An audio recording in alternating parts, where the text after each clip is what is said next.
Welcome to This Explainer. Look, we see them absolutely everywhere now, don't we? On restaurant tables, parking meters, junk mail, you name it. Those little black and white squares are so convenient, we just point our cameras and tap the link without a second thought. But today, we're going to pull back the curtain on the darker, hidden side of QR codes, because that split-second convenience could actually be costing you a lot more than you realize. Here is our game plan for today. We'll start with the rise of quishing, then cover how it actually steals your data, look at some real-world QR scams, learn how to spot fake QR codes, and wrap up with some practical protection tips. Section 1. The rise of quishing. So, I really want you to think about your own daily habits for a second.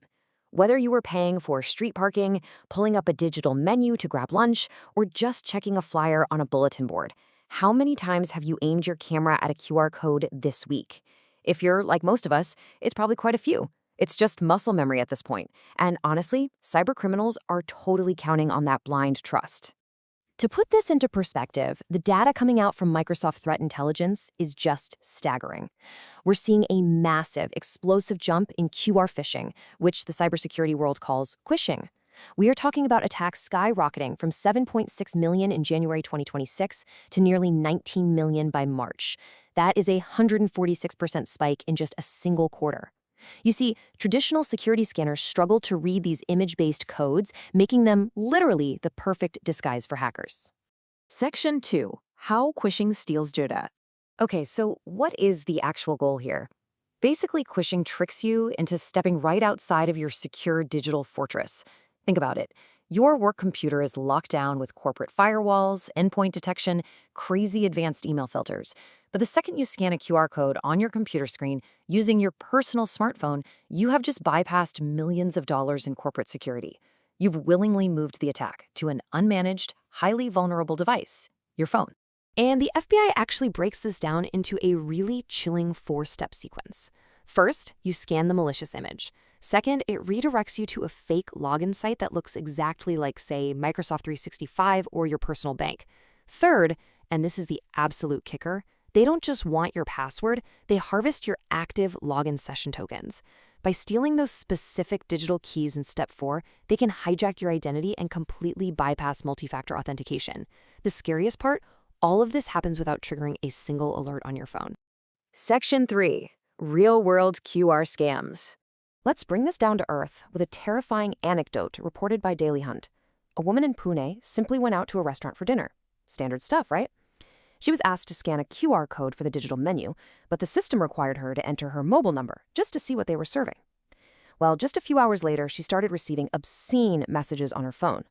It turned out the sender was actually a waiter at that very restaurant who had exploited the digital menu's backend to steal her personal data.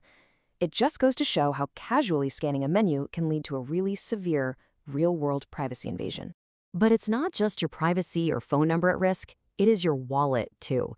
Municipal parking meters are becoming prime targets. Scammers will literally walk right up to city meters and slap counterfeit QR code stickers directly over the official ones.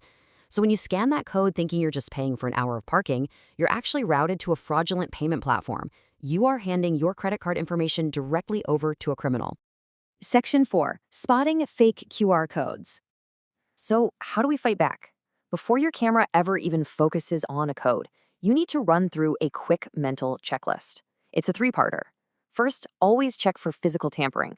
Second, preview the website link before it fully loads. And third, just entirely avoid random, out-of-place QR codes pasted on street poles or bathroom stalls. Let's dig into that physical tampering part. If you are at a parking meter, a public transit station, or a drive-thru, I want you to literally run your finger over the code. Does it look altered? Does it feel raised? If it seems like a sticker that's been awkwardly layered over the original sign, that is your immediate cue to walk away. Legitimate codes used by cities and major businesses are almost always seamlessly printed right into the metal or plastic signage. Now, on the digital side, you absolutely must verify the URL. When you point your camera at a code, your phone usually pops up a tiny preview of the web address. Do not just blindly click it. Look really closely at the domain name. Does it have an extra dash? Is an I swapped out for an L? Scammers are banking on the fact that you're in a rush and you're going to ignore those tiny little spelling discrepancies. Don't fall for it. Section 5. Practical protection tips. Taking all of this into account, Building some simple, daily defense habits can eliminate this risk almost entirely. The next time you sit down at a cafe, just ask the waiter for a physical paper menu. You don't even have to play the digital game if you don't want to. When you're parking the car, bypass the QR code entirely.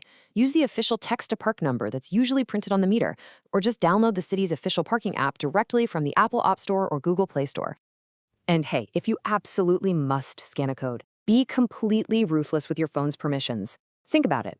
There is literally zero legitimate reason a digital restaurant menu needs access to your camera, your contact list, or your GPS location. If a site you just scanned asks for any of those, deny them immediately and close the browser, because at that point, it is almost certainly trying to drop malware on your device or harvest your data.